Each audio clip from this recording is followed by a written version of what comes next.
Thank you. আজকে আজকে আপনারা জানেন যে আজকে একটা খুবই ইম্পর্টেন্ট একটা মিটিং ছিল আমাদের চিফ অ্যাডভাইজারের সাথে।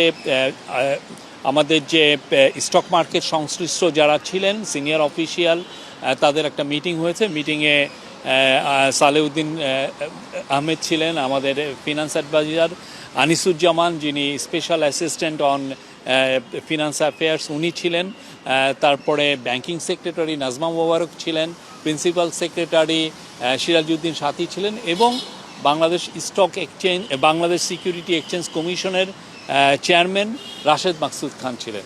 তো রাশেদ মাকসুদ খান পুরো মিটিংয়ে ব্রিফিং করেন যে মার্কেটের কি অবস্থা, গত 9 মাসে কি ধরনের রিফর্ম করা হয়েছে, কোথায় কোথায় এখনও রিফর্ম চলমান আছে, সেগুলো নিয়ে পুরো একটা বিস্তারিত পিকচার দেন, এবং সেই অনুযায়ী একটা খুবই প্রাণবন্ত একটা ডিসকাশন হয়। সেই ডিসকাশনের আলোকে কিছু কিছু ইম্পর্টেন্ট ডিসিশন নেওয়া হয়েছে। প্রথম কথা হচ্ছে যে চিফ অ্যাডভাইজার কিছু নির্দেশনা দিয়েছেন, আমরা বলবো যে 5টা মেজর নির্দেশনা দিয়েছেন। প্রথম নির্দেশনা হচ্ছে যে সরকারের যেগুলো বাংলাদেশে যেগুলো কোম্পানি বা যেগুলো ফরেন কোম্পানিতে সরকারের স্টেক আছে, যেমন ধরেন ইউনিলিভার, তাদেরকে যাতে খুব দ্রুত স্টক মার্কেটে আইপিওতে আনা যায়, আইপিও তারা জন্য ইস্যু করেন, সেই জন্য এটা আনার জন্য উনি বলেছেন। দ্বিতীয়টা হচ্ছে যে বাংলাদেশে আপনি জানেন যে অনেক প্রাইভেট কোম্পানি আছে, এখন তারা তাদের টার্নওভার $2-3 বিলিয়ন, অনেক অনেক বড় বড় কোম্পানি হয়েছে। বাংলাদেশের তো সেই 20-30 বছর আগের বাংলাদেশ নয়, অনেকগুলো কোম্পানি অনেক বড় হয়েছেন, তাদের অনেক বড় বড় ভেঞ্চার আছে। তো তাদেরকে যাতে স্টক মার্কেটে আনা যায়, এবং সে আনার জন্য বলা হয়েছে আইপিওতে তারা যেন আসেন, এবং সেটার জন্য কি দরকার, যে কী ধরনের প্রণোদনা দেওয়া যায়, সেটা রাশেদ মাকসুদ খানকে বলেছেন যে এই প্রণোদনা দিয়ে এই সমস্ত কোম্পানি, যেমন কোম্পানি লাইক সিটি গ্রুপ বা মেঘনা গ্রুপ, আরও অনেক কোম্পানি আছে, তাদেরকে কিভাবে আনা যায় সেটার কথা বলা হয়েছে। তৃতীয় হচ্ছে যে আপনি জানেন স্টক মার্কেটে ভেস্টেড ইন্টারেস্টের লোক অনেক ধরনের ভেস্টেড ইন্টারেস্ট আছে, ফলে দেখা যায় যে আমরা রিফর্ম নিলেও অনেক সময় রিফর্মগুলো ঠিকমতো কাজ করতে চায় না, বা এরা রিফর্মগুলোর বিরুদ্ধে দাঁড়িয়ে যান। তো এইটার জন্য এই স্টক মার্কেটে যাতে খুব ডিপ রিফর্মটা ক্যারি আউট করা যায়, এবং এমন ব্যক্তি যাদের আসলে এইখানে কোনো ইন্টারেস্ট নাই, এই রকম একটা রিফর্মের কথা চিফ অ্যাডভাইজার বলেছেন। এবং উনি বলেছেন সেট অফ ফরেন এক্সপার্টকে আনতে বলেছেন, যারা এসে 3 মাসের মধ্যে পুরো রিফর্মটা তারা ইনিশিয়েট করবেন বা ক্যারি আউট করবেন। এইটার একটা সেট অফ ফরেন এক্সপার্টকে আনতে বলেছেন।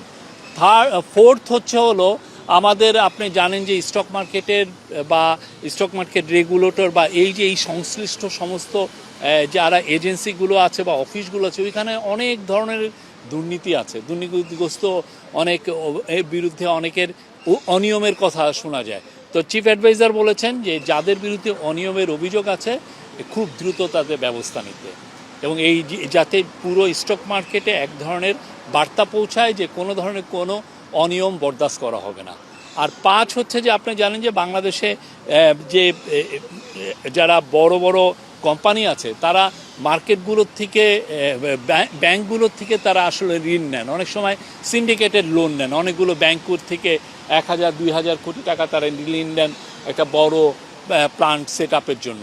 তো এইটার জন্য বলা হয়েছে যে এই ঋণটা যাতে এটাকে নিরুৎসাহিত করে কিভাবে এই ঋণে না যেয়ে কিভাবে তারা বন্ড ইস্যু করে বা স্টক মার্কেটের মাধ্যমে কিভাবে তারা তাদের ফান্ডটা রেজ করতে বা ক্যাপিটালটা রেজ করতে পারেন, সেই বিষয়ে বলা হয়েছে। আমি আবারও বলবো যে খুবই প্রাণবন্ত আলোচনা হয়েছে। চিফ অ্যাডভাইজার পুরোটা শুনেছেন, শোনার পরে উনি নির্দেশনা দিয়েছেন, এবং আমরা আশা করছি যে খুব দ্রুত স্টক মার্কেটে মানে আমরা রিয়াল এবং মিনিংফুল রিফর্ম দেখতে পারবো। আচ্ছা, একটা প্রশ্ন ছিল যে বাজারে যেই ইন্টারমিডিয়েট যারা আছে, মধ্যস্থকারী, মার্চেন্ট ব্যাংক, ব্রোকারেজ হাউস বা যারা হচ্ছে ব্যবসা করে থাকেন, তারা দাবি করছেন যে আমাদের সমস্যা, কিন্তু আমাদেরকে মিটিংয়ে রাখা হলো না, সেক্ষেত্রে মিটিংটা কত? আমরা তো বলছি এটা হাই লেভেল গভর্নমেন্টের অফিসিয়ালদের মিটিং। আপনারা দেখবেন আমাদের কাজগুলো হওয়ার পর সবাই, আমরা মনে করি যে যারা স্টেক হোল্ডার সবাই বেনিফিটেড হবেন, সবাই একটা স্ট্রং ভাইব্রেন্ট স্টক মার্কেট দেখতে পাবেন। কেউ বলবেন না যে ওকে আপনি মিটিংয়ে থাকলেই যে আপনার কথাটা আসে তা তো না। আমরা চাই যে আপনারা যে এইটা ডিজায়ার করছেন, সবাই কি চান যে একটা স্ট্রং, একটা ভালো, হ্যাঁ, এটা ফাংশনিং এবং দুর্নীতিমুক্ত একটা স্টক মার্কেট, হ্যাঁ, যেখানে প্রত্যেকটা একটা বড় ইনভেস্টর হোক আর ছোট ইনভেস্টর হোক সবার স্বার্থ সংরক্ষণ হয়। সেটাই তো সবাই চাচ্ছেন এবং সেই দিকেই আমরা চিফ অ্যাডভাইজার সেই নির্দেশনাই দিয়েছেন যাতে সবাই প্রোটেক্টেড থাকেন এবং তাদের স্বার্থটা সংরক্ষিত থাকে।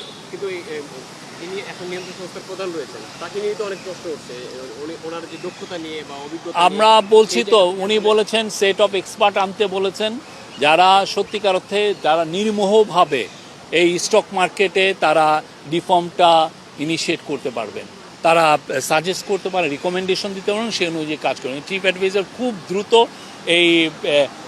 এই রিফর্মে যারা এবং যাদের এই অভিজ্ঞতা আছে, অন্যান্য আমাদের নেইবারিং কান্ট্রি হোক বা বাইরের হোক, যারা এই কাজগুলো করে এসছেন বিভিন্ন স্টক মার্কেটে, তাদেরকে, এবং এরা বিদেশি, যাদের আসলে আমাদের এই মার্কেটে কোনো স্টেক নাই, এরকম এক্সপার্টদেরকে আনতে বলেছে।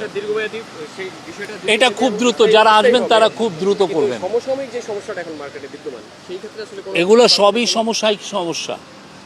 সমসাময়িক সমস্যাটাই সমাধান করার জন্যই তো এই মেজারগুলো আর্জেন্টলি নেওয়া হচ্ছে। একটা বিষয় সেটা হচ্ছে যে বাজার পড়বে, উঠবে, নামবে, এটা স্বাভাবিক রীতি দুনিয়ার সব সময়। কিন্তু আমাদের দেখছি যে গেল 9 মাসে বা 10 মাসে ধারাবাহিকভাবে পড়ছে এবং 900 সূচক 90 পয়েন্ট বা প্রতিদিনই এরকম 80 পয়েন্ট করে পড়ছে। আমরা তো আশা করছি যে আমাদের তো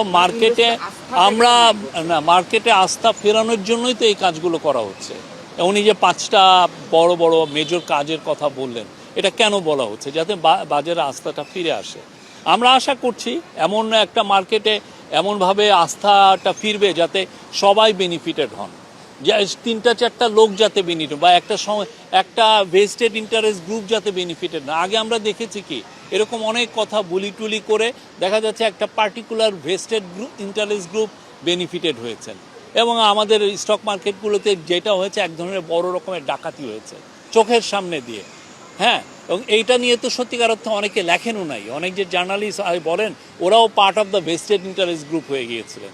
তা আমাদের আজকের মিটিংয়ের মেসেজটা হচ্ছে যে এই পুরো স্টক মার্কেটে খুব দ্রুত মিনিংফুল রিফর্ম করা, যাতে সবাই বেনিফিটেড হন, যারা ইনভেস্টমেন্ট করতে আসবেন, যারা আইপিওতে যাবেন, যারা এখানে বন্ড ইস্যু করবেন, বা মিউচুয়াল ফান্ডের কথাও বলা হয়েছে যে অন্যান্য দেশে মিউচুয়াল ফান্ড খুবই পপুলার, আমাদের এখানে মিউচুয়াল ফান্ড যাতে বড় হয়, পপুলার হয়, এবং এটাকে নিয়ে যাতে এক ধরনের ভেস্টেড ইন্টারেস্ট গ্রুপ জন্য এটাকে নিয়েও ম্যানিপুলেট না করতে পারে, সেটার কথাও বলা হয়েছে।